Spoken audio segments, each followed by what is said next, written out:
we are on episode 9 of the podcast, which is wild. I feel like I say this every podcast episode because I do.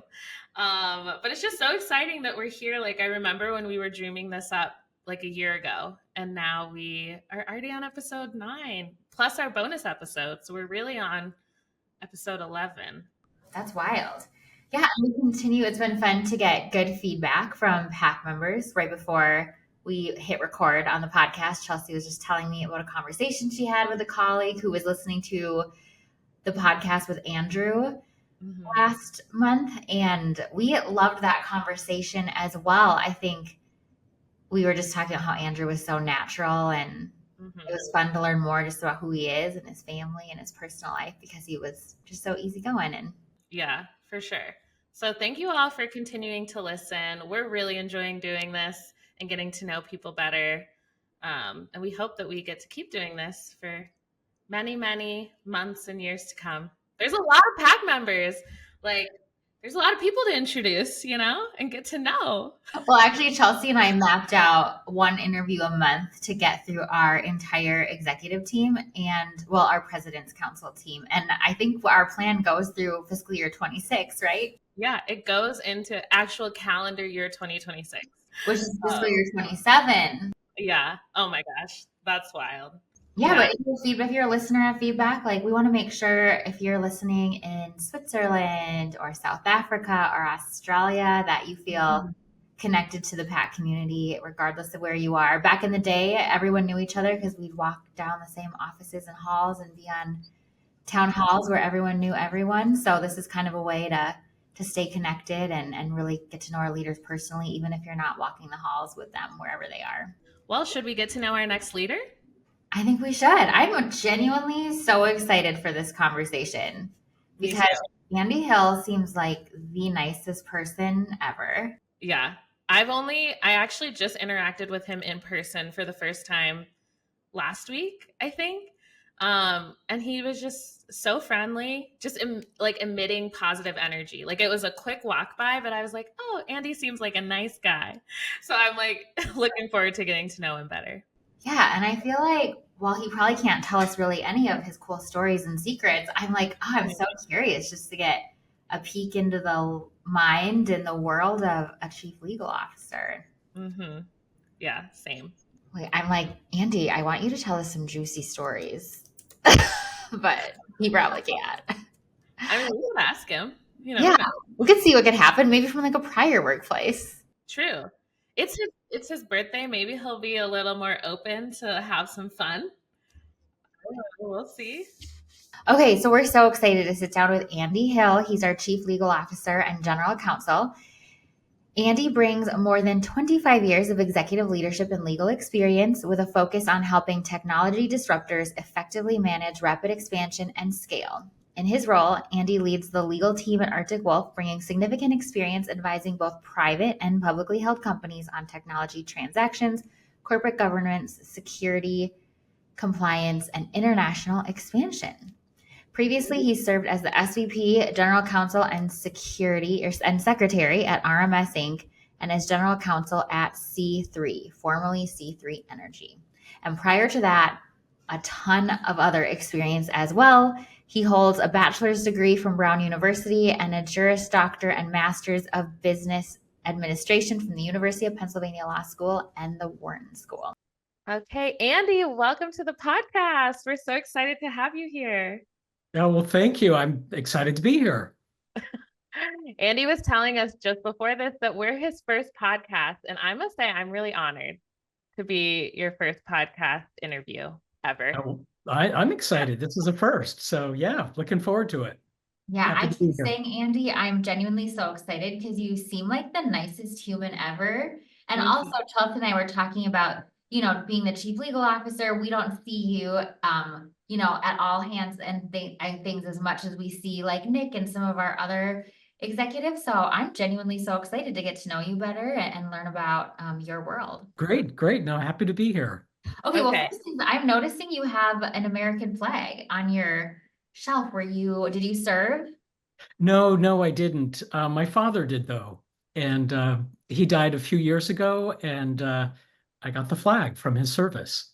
Okay. Oh, that's nice. Sorry to Yeah. hear your So I loss. like to keep it. It's a nice memento of my father and the work that he did. So, Yeah, absolutely. Well, we're grateful for your father's service. Yes. thanks. Thanks. And before we jump into the questions, we'd be remiss not to say we are recording this on Andy's birthday. So happy birthday. Thank you. Thank you. Great way to celebrate. It's a great way to celebrate. Yes. Love it. Yes. Okay. Actually, I feel like this is not planned, but Andy, we have a tradition in HR on people's birthdays where we make them share their rosebud thorn for the last year of their life. So rose is a highlight of the last year. Thorn is kind of like a negative from the last year. And bud is something blooming in the next year that you're excited about. Oh, wow. That's great. I've never heard this. So let me see. So Rose would be from the last year. My wife and I bought our new house, which I'm in now, and Congrats. it's wonderful. We moved up to the Pacific Northwest, um, and it's something we'd been thinking about for many years. Our kids are all grown up. We wanted to sort of start that new chapter in our lives, so we made the plunge, moved from Northern California, the Bay Area, up to the Pacific Northwest, and it's been a real highlight. It's been wonderful. Wow. And Nice. then the thorn, is that the next one? Yes, we never Yes. want to end on the thorn. So Okay, yes. so the Yeah. negative, oh, okay, so the negative is actually related to that too. Um, right after the New Year's, we went down to California to visit family. There was a freeze up here and there was a flood in our Oh kitchen. And it no. actually, we were away for 2 weeks and it ruined the entire first floor. So buckled the floors. So my wife and I have been Oh my living in the little in-law unit My for the God. last 4 months, but hey, we have at least a roof over our heads. So Yeah. the bloom then is they're going to fix it up and it'll be as good as new. So that's what we're looking Okay. forward to. Oh my goodness. Well, congratulations. I can only imagine that's a big change of pace going from the Bay Area to the Pacific Northwest. It is. We still go back and forth a lot. We have we kept a foothold down there because we have a lot of friends and family. So we do go back and forth a fair amount. But it's nice. It's a nice change. Well, thanks for participating, Andy. And maybe Rosebud Thorn will be a tradition that you can continue on next year with your friends and family. Yeah, I like that. I like that. I definitely will. Okay, great. Well, now we're going to continue to have some more fun. Not that the whole interview isn't fun, but we always start our podcast with some sort of like trivia or would you rather, just something again to get us like relaxed and get to know you better. So we are going to do a would you rather. So I'll give you like a this or that. And Mary and I did our best to kind of nod to like the legal sphere. So Oh, don't laugh okay. at our questions. We did our Okay. best. So this is a very basic, like, just tell us which one would you rather? Okay, the first one. Would you rather be reported to your state bar and lose your license? So reported to your state bar and lose your license or never win a case? Uh, Never win a case. Okay. Yeah. I'm saying yeah, like I know. But Yeah. I would have picked that one too. Okay. Would you rather be asked every single day for the rest of your life when a company will go IPO or have to attend just one law school class every day for the rest of your life? Hmm. I'd rather be asked about the IPO every day. Okay. We didn't know if that was too annoying. Oh, So, no, no, not at all. okay, fun, fun, fun. Okay. Would you rather get a late night call from your CEO or from your chief people officer or like chief HR officer? Oh, I'd rather get a call from the chief HR officer. Okay. Really? I Oh, actually would yeah. have thought it'd be the opposite. Oh, no, no, Okay. no, no. No, no, no, no. Yeah, we thought maybe if it's the people officer, yeah, I don't know. I mean, I guess all things could be really serious. None of the fires would be fun, I guess, if you're getting a late night call. Um, Okay, the last one. Would you rather be able to read minds or be able to see the future? Oh, that's a good one. Wow. I'd rather be able to read minds. I'm not sure Okay. how much I'd really like to know about the future. Yeah.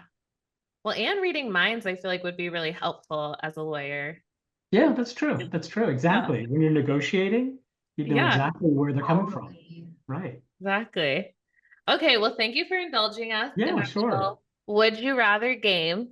But I think, yeah, to your point about being a lawyer and reading minds would be really helpful. I feel like that's a really nice intro into just learning a little bit more about your career journey and like just tell us, yeah, did little Andy always want to be a lawyer or how did you kind of end up where you are? Yeah, yeah. Well, no, I did not always want to be a lawyer. When I Mm-hmm. was younger, I actually wanted to be an architect. I loved designing houses. I loved art and drawing, and it was something that always just appealed to me. The aesthetics, the beauty, and then I realized, well, gee, it's a lot of math, a lot of schooling, and at the end of the day, you know, it's hard to get an architecture job. And I've always loved reading and writing, especially, and so I sort of gravitated more towards law.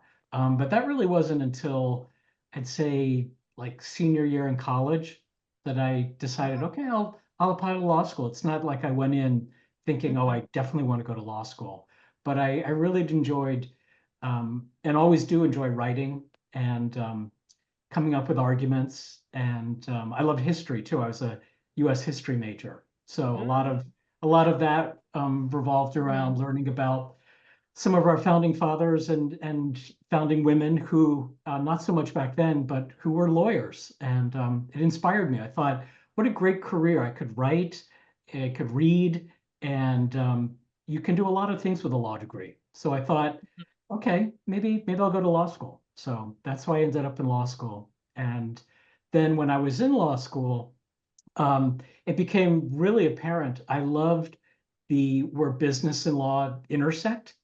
And so after my first year of law school, I actually applied to the business school um, as well. And I was lucky and I got in. So I ended up doing a joint JD MBA. So I got both degrees over a course of 4 years. So it was a lot of grad school, but I loved it because there was a group of about 10 of us that were doing the joint program.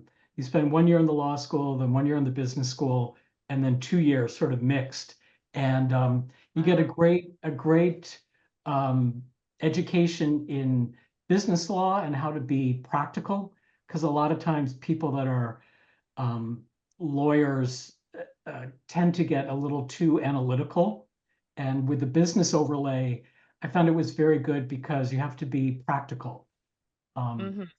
yeah, we had one teacher I remember in a seminar, and he was great. He said, look, I'm going to ask you a question, and when I want the answer, I don't want to say, well, on the one hand this and on the other hand that. He said, I want an answer. And that's very much like what you know, what I have to do when I'm at the company, at any Mm-hmm. company. You know, the CEO doesn't want to hear, well, there's on the one hand, on the other hand, they want a real practical answer of, well, this is what I think the right thing to is. So Mm-hmm. so I've always enjoyed that intersection of law and business. Mm-hmm. I'm curious when you say you've always enjoyed that and you said you found that in undergrad, how did you find it and what about it did you like so much? Oh, so yeah, so I was a history major and I actually sort of concentrated a little geeky, but in economic history. So I studied a lot of how businesses grow throughout history and the impact of various movements on industry. And that's really where I got the interest in business and then layering law on top of that just made a lot of sense.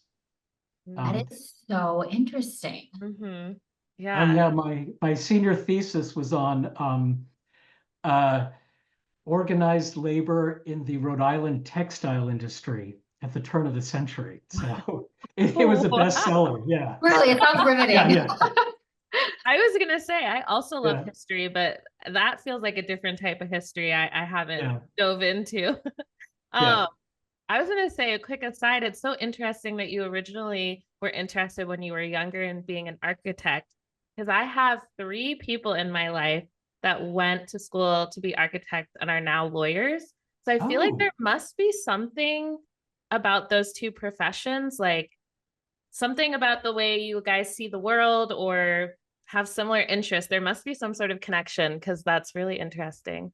oh, that is Uh, interesting. Yeah, yeah. I guess.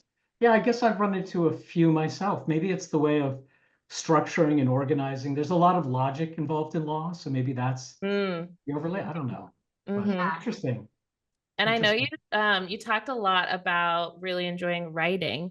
So I'm just curious, like, do you do any sort of like writing on the side, like personally? Like what type of writing do you enjoy? Like, have you ever written like short stories or like anything like that? Uh, Or it's more like business writing. well, I've done some of both. So in grad school, I actually uh, wrote a book that was published. Oh my But it goodness. was on, yeah, and it was advising HR managers on how to avoid wrongful termination lawsuits. So, Wow. yeah, Another so riveting piece. Just it kidding. was another riveting piece of work. Actually, it's went fairly well, quite frankly. But Okay. Okay, good for you. you're not going to find it that easily. But No. no, I do like personal writing, and I have actually Hmm. written some short stories. And I was really fortunate at one point in my career. I was able to take a sabbatical, and I wrote a novel. It was a crime novel, like a lot of lawyers that write crime novels. Oh my God. It never quite finished it, and I never tried to publish it. But maybe one day. That's sort of a dream. I'd love to go back to it because I Wow. really do enjoy writing. So, Would you Wow. let us read it? oh no, no, no, I'm much too embarrassed. It's Okay. not that good. It's Okay. not that good. But Okay. Oh my anyway, gosh. Oh, that's so cool. so So cool. We're learning I so much like it. about you already. Yeah. Oh, Something okay. that I want, oh, go ahead, Andy. Were you going to say something? No, no, it's just something that I always like. In fact, I'm taking a class now on writing. So just on the Oh, weekends. Yeah. I love that. More of like creative writing or copywriting or. No, this is a guy, he lives in the same town where I am now, and it's actually pretty interesting. He was an English teacher and he always wanted to be a novelist. And so he finally jumped off and quit his job and dedicated a year, and he's now published several crime novels, and they all take place on this area where I live. So he sets them in local jurisdictions, and they're really good. In fact, my wife has read about six of his novels. And so he's teaching us basically how to publish your novel. So it's sort of in the back of Oh, my head of, again, one day maybe I'll take that old manuscript out and dust it off and try to do something with it. That would be a dream. So wow. Okay, I love this. Well, everybody keep an eye out for Andy Hill on Amazon's Yes. bestseller. there we go. I'll have to use a pen name. I got to use a pen name. So Okay, okay. yeah, yeah. Oh, okay. Well, I guess we'll never know. Yeah, but in the meantime, but I've got to pay the bills, so that's why I'm a lawyer. No, Okay, okay, no, but yeah. I do like being a lawyer. It's nice because you do get to write. It's a different kind of writing, and Mm-hmm. it's solving Yeah. problems, and Mm-hmm. sometimes they're mysteries, but that's what I've always enjoyed about it. And getting back to your original question, so I graduated law school and I joined a law firm. I was in a law firm, a big law firm, for several years, um, and I moved out to California. I'm from the D.C. area, Washington D.C., Oh, but my wife is from California, so she okay. won that argument. And I moved out to the West Coast, and was really fortunate. I was in Silicon Valley, um, dating myself now. This was like in the mid 90s, when it was just really starting to explode. And I was very fortunate. I helped raise venture capital funds for a lot of startups out there, and help them grow. And then eventually some went public, some were sold. And at one point, one of my clients said, "Would you like to come in-house from the law firm?" And I did that. and never looked back. And I've been an in-house lawyer for the past, like 30 years. So it's been a great journey, and it's been a wonderful. I've worked for, small, primarily tech companies. I gravitated towards those, and I love companies that have talented individuals and a great product, and I help them sort of scale and grow. So Yeah. obviously, when I ran into Arctic Wolf, it was like, wow, this is a great company, and so happy to be here. So it's just the natural progression of my career over the years. Mm-hmm. That's awesome. Just like so many interests, how you found a way to weave your interests into your career while still like keeping your passions alive. And it sounds like you're like a lifelong learner. It's just so cool. Wait, Um, and am I putting this story together correctly that it was because of your wife winning the Let's Move to the West Coast that landed you in this hot spot where your career, we were able to find this niche? Yeah, well, she was from California, so she was Okay, from the San Francisco Bay Area. We met in college, and okay, then I stayed on the East Coast, and she went back to California. And okay.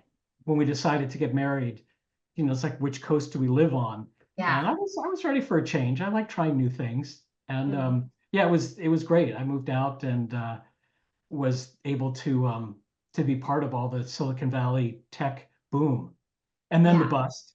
Sometimes that was sort of a rough time too. But there's always a lot of energy out there, a lot of innovation, and a lot of great companies have been started out there. So yeah. So cool. It's so cool how stories plays out and like one decision leads to another that impacts mhm, the trajectory of your life and how it all plays out. So mhm. yeah, that's right. Well, you had just mentioned you have helped some companies go public. And there's always a lot of like energy and excitement, especially internally, usually, from staff around like going public and what is that like? And since you've been involved in that process before, just curious, like maybe what's something that people would be surprised to know about kind of like helping take a company through IPO and what that's like. Oh, sure, sure. Um, I mean, it's a very involved process. There's obviously a lot of legal compliance issues you need to work through, but I think the most sort of interesting thing that maybe people don't truly appreciate or know about is it's it's not a destination in itself. I mean, it's a great milestone, but it's just sort of in some ways, which sounds surprising, is it's a wonderful milestone, but it's just the beginning of the next phase. Mm-hmm. And there's always a tremendous growth after that. And that's why I really like the phase of young companies and helping them scale and get to that stage. And then I've been GC at publicly traded companies, and there's always a lot of growth beyond that. So um, that's what's exciting about Arctic Wolf. Having been here now about 2.5 years. I feel in some ways, to make a metaphor, it's like this wonderful growing child that's got full of energy and a lot of talent, and we've been growing, and we'll go public, and we'll just turn into this mature, responsible, wonderful adult. So it's all sort of a trajectory, and the Mm-hmm. IPO is just sort of one stop along the way. It's obviously really important, and it opens up a lot of new doors for us. Um, but it is not an end goal all by itself. Yeah, I love that reminder. And I feel like it's something I've just heard in general, but that like it is a really exciting, obviously, time, but that Yeah, like it's just now the next phase and the work doesn't stop right. once we hit this goal Yeah, per yeah, se. that's right. well, let's switch gears a little bit here and talk about leadership. You've had several like you've been a general counsel, VP legal for many times throughout your career. We read in your bio. So, how do you define leadership, and how has your philosophy of leadership evolved throughout your career? Wow. Yes, so I would define leadership. in the simplest terms, for me, it's really about doing the right thing, even when that's not easy. And as a lawyer, as you can imagine, that's very much what's important to me. And I think that's a leadership principle that I try to instill in my team and that I try to live my life by and do my job by. Um, and over the years, it has evolved. I mean, there have been some situations where practicing that has been more challenging than at other times. But I think trying to instill that in others is really what I think leadership is all about. So, Love it. What's the best piece of leadership advice you've ever received? oh, I think I think Stephen Covey said it originally, but it means a lot to me, which is seek first to understand, then to be understood. And it's the idea that the importance of really active listening. And for my role, that's really critical because so often, I'm dealing with a situation, whether it's trying to negotiate an agreement or come to some sort of meeting of the minds for a dispute. And it's important to really try to understand where the other side's coming from before you start getting on your soapbox and saying, well, this is what we need, and this is ABC, important things. And I've found over the years that that's really been the most useful piece of advice to try to come to agreement. So. Yeah, do you have any, I guess, like skills or tips to be able to better um kind of like seek to understand first and be an active listener as opposed to kind of jumping the gun and being like, we need to do this, we need to do that. Because I feel like that's something that maybe for most people you kind of learn along your career journey. Yeah, no, I think one sort of way, and you probably have had this, maybe it's even in one of the Arctic Wolf training classes, but the whole idea of sort of active listening and where somebody's gone on and then you'll sort of recap, it's like, so if I understand you correctly, these are what's really important for you, and then sort of restate their position and make sure you got it right. And then they'll be like, well, not quite, it's a little bit more like this. I found that very useful when we're in negotiations. It's a great way to let them know too. It's sending a message that I am listening and I really want to try to understand where you're coming from. And then you can present your position and hopefully get them to also understand. But it shows a level of respect for the other side. And I think it usually helps to come to some sort of meeting of the minds. So. Yeah, I love that too, because I feel like everybody just wants to be heard and seen, Yeah. and feel valued. And so having the space, like hearing someone say, yeah, I heard you, or did I hear you correctly? And giving a space for them to validate is important. Right, exactly. Okay, selfishly, Andy, I want to double click on something you said earlier in the podcast, how you talked about in being in law for a business, you have to like that practicality that overlays law, where you can't come and be like, well, there's this on this side and but the other side is this. And I feel like there has to be so much confidence in just coming to a recommendation without and just saying, here's what we're gonna do, or here's what it is. Because there always are multiple sides. And I sometimes can be the person that get lost in like, well, I do see this side and I see this side, and there's this option and this and risk on both sides. So have you developed, I don't know, I'm just open to any thoughts you have on that, on like how you've developed confidence in making your recommendations and accepting the risk that comes with that, and get being wrong sometimes, and how, yeah, just anything around that topic I think is so interesting, because I know that I do the opposite, where I'm like, well, there's this side, but we also could do this, but there's also this. No, it is hard, Mary, and believe me, I struggle with that myself. I don't think there's any one, magic answer. I think for me, it's really sometimes as simple as doing pros and cons of like, here's this decision, and then trying to keep in mind what's most important for the business. So I think lawyers at times want to be perfectionists, and so they want everything. And at times, maybe the right answer is it's not 100% right, but it's right for this situation because it's the overwhelming the weight is on one side and it's more aligned with maybe a larger goal. So maybe this isn't the right perfect solution and there are lots of reasons to undercut it. But if you look at what's most important for the company or for a particular case, this might help you get closer to that goal. It'll advance the ball down the field. So Mm-hmm. it's hard and sometimes you're wrong. I mean, that's sort of Mm-hmm. life. Mm-hmm. And then you need to own up to it and take responsibility and try to fix it. So Mm-hmm. Totally. Well, I kind of, when you said advance the ball down the field, it made me think of an IPO being just a milestone in the journey, and it's not the end, it's not a destination, it's just the beginning of the next stage. And that theme of like the goal isn't perfection and an end, but just how do we keep moving forward?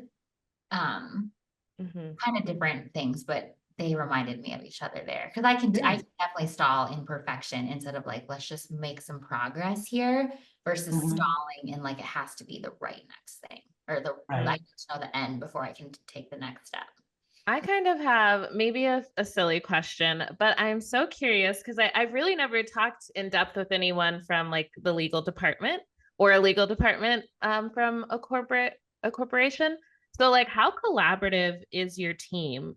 Like, do you all work together to make I mean, obviously teams work together, but I know also lawyers can be really specialized. So you may have like one lawyer really specialized in this and then one in that. So I'm just like kind of curious how your team operates and like how you tap into your team. Oh yeah. No, we're happy to. We are a small team. We're the smallest department at Arctic Wolf. We have about 11 people, I think, altogether.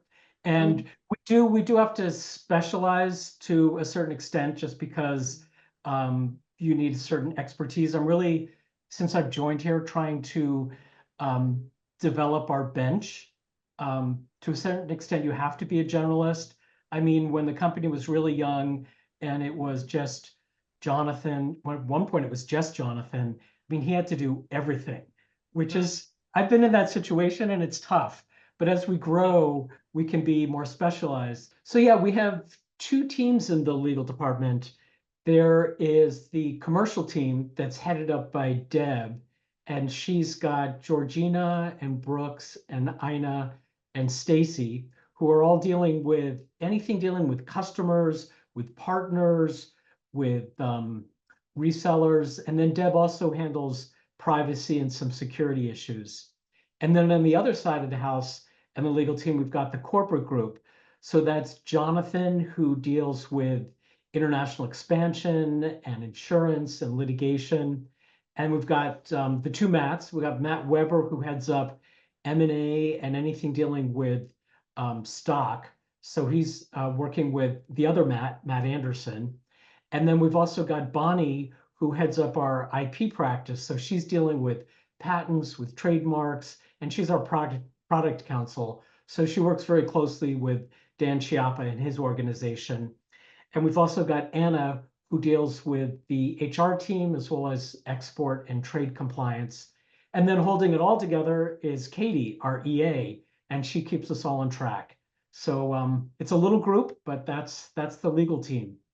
And we all have to wear a lot of different hats, but we're starting to specialize in various areas, but we're still small enough that there are times where we need to be able to interchange. So we developed, one of the things I did is when I came in is we developed swim lanes of whose primary responsibility, but then we have a backup person.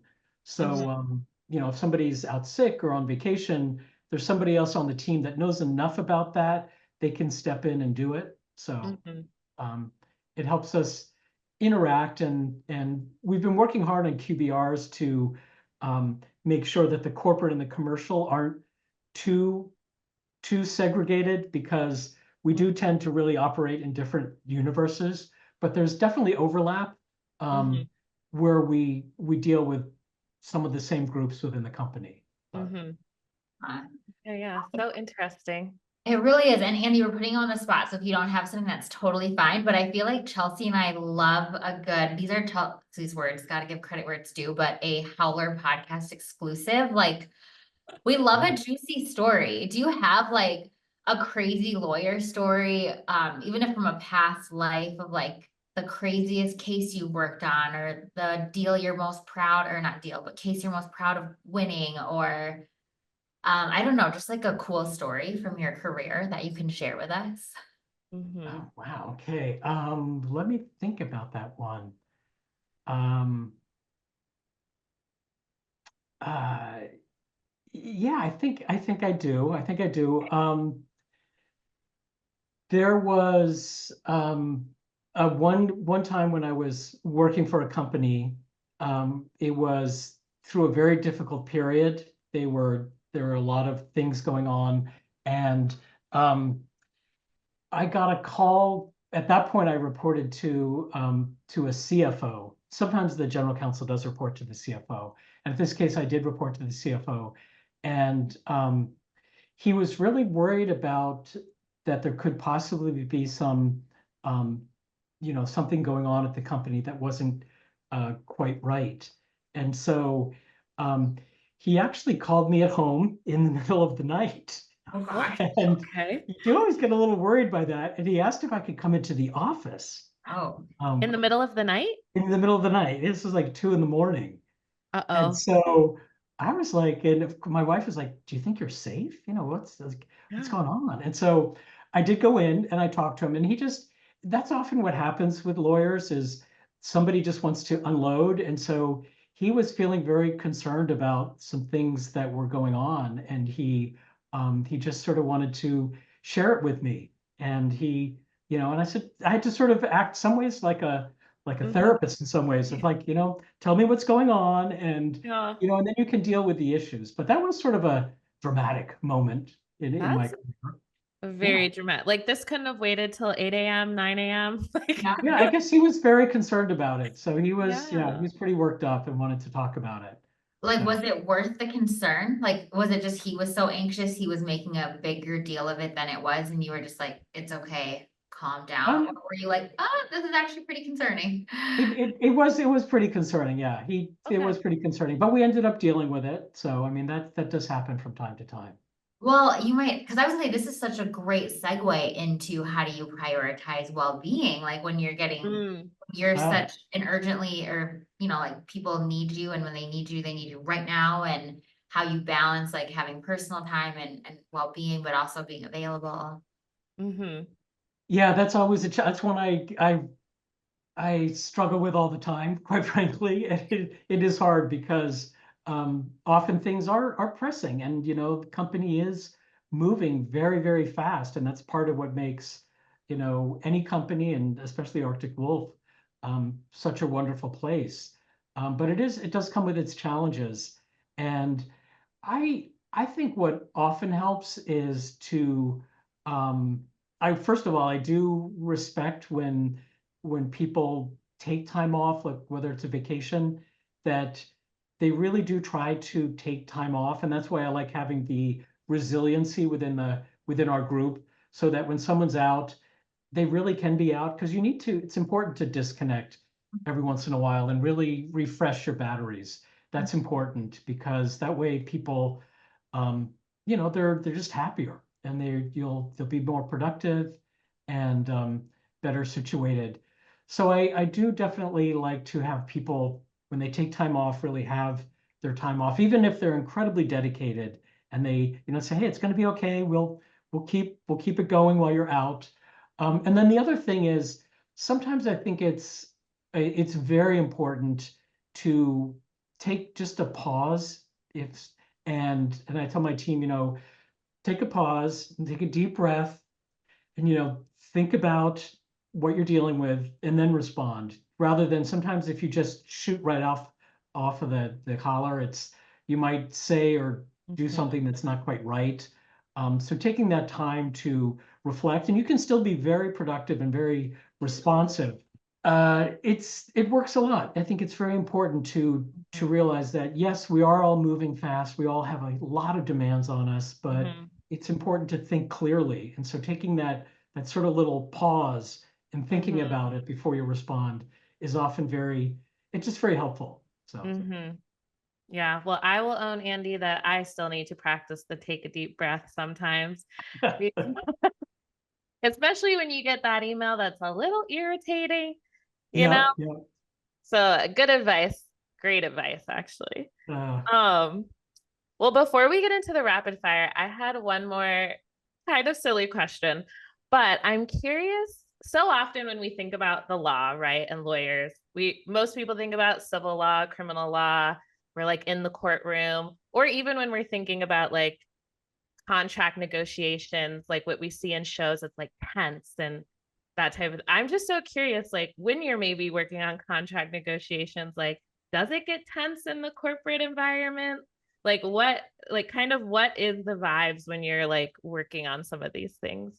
Or is all of that just made up for TV for our enjoyment?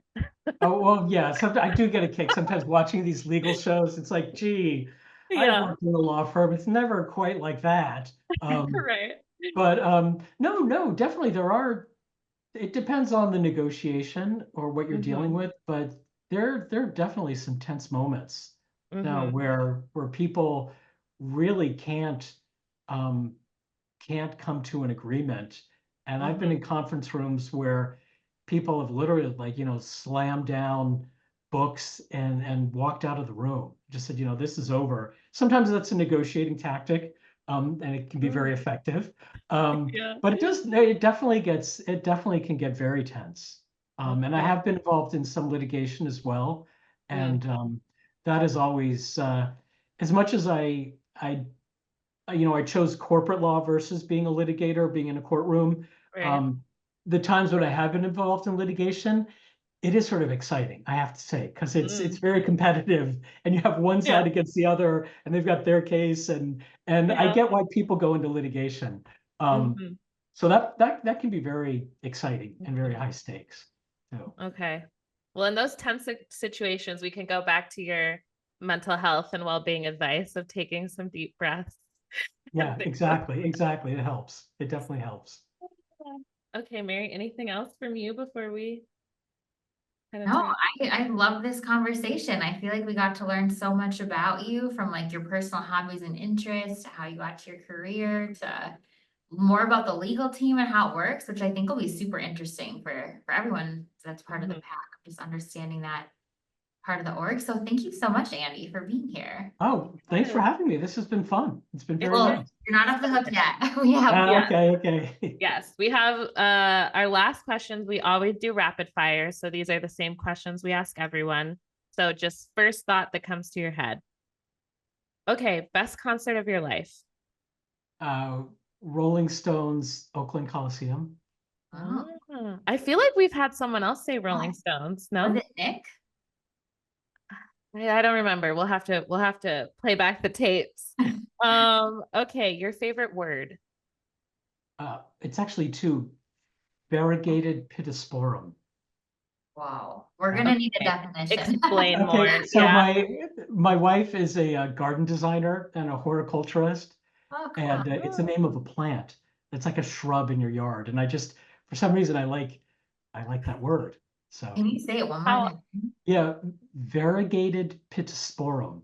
So it's a kind of shrub that has light and dark leaves, so it's variegated, and then its okay. pittosporum is some kind of plant. I guess it's Some like Latin. Latin. Yeah. Yeah, yeah, exactly. Wow. How Okay. often are you saying that word? Those two words. We actually, if I see a plant I don't know, and I'm like, oh, it must be a pittosporum. So yeah, Okay, so you find ways to use it. yep, exactly. A place on your bucket list. Oh, the Dolomites in Italy. Hmm, I'd love to go there. Yeah. nice. What is something that people often get wrong about you? I I think because of being a lawyer in my role, I sometimes have to be sort of serious. I have to be serious, and maybe they don't know or get wrong about me is that I do actually I love to laugh, and I like to have I actually do have a sense of humor. So Well, I Love think this that. podcast shows really well your like friendly, humorous personality. So you can just send them this podcast in the future if there's any okay, confusion. okay. Um, okay, last one. Give us a snapshot of an ordinary moment in your life that has brought you joy. Oh, it happened just recently.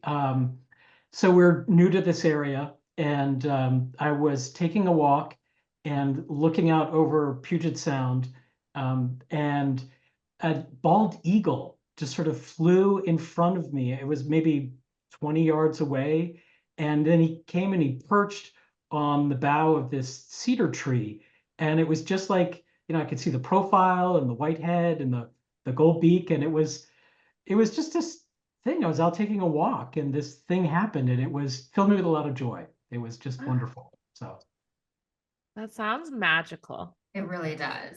it was, yeah, we didn't have eagles down in California. So Mm-hmm. this was new. Wow, so cool. Well, thank you again, Andy, so much for joining the podcast. This was so great getting to know you better. And as Mary said, we're really excited for the rest of the pack to get to know you better as well. Well, thank you both. Thanks, Chelsea. Thanks, Mary. I enjoyed this. Nice getting to Okay, know you too. Good. Okay. I'm glad we could help you start the next year of your life with something new, and hopefully Yeah. some new and novel, wonderful things come the rest of this year for you. Oh, thank you. Thank you. Sounds good. Thanks. All right. That was such a great conversation. Yeah. Like I we said at the beginning, it was just so nice to get to know Andy better. right. Like he's not one, if you are a PAC member, he's not one that's always presenting at like town halls and kickoff and things. So it's nice to be able to like get to know him and get inside his brain a little bit. I agree. I really enjoyed that. I'm excited for as we look forward to what comes next for the pack in June. Yes, June is an exciting month. It's the summertime for most of us. And it's also Pride Month in North America. So Proud Wolves has a lot of exciting events, from a panel to virtual drag brunch, all sorts of ways that you can tap in and be connected and celebrate Pride. So make sure you are in the Pack Pride Slack channel. That's the best place to stay updated on all the events and things that will be going on. And then as we head into the summer, just lots of opportunities to connect. We've got our summer cornhole tourney coming up later in the summer. We're looking at doing some volunteer events in our offices. So hoping we can all enjoy the nice weather and be together this summer in the next couple months. Yeah, it's going to be a good summer for the pack. Well, another great conversation, Chelsea. I'll see you back at our desks. And if you're not part of the pack, but want to be part of this really one-of-a-kind, unique community, check out our open positions at arcticwolf.com/careers. We'll talk to you in July. Just kidding. June. Terrifying. No, in July. Can we please leave that? No, I just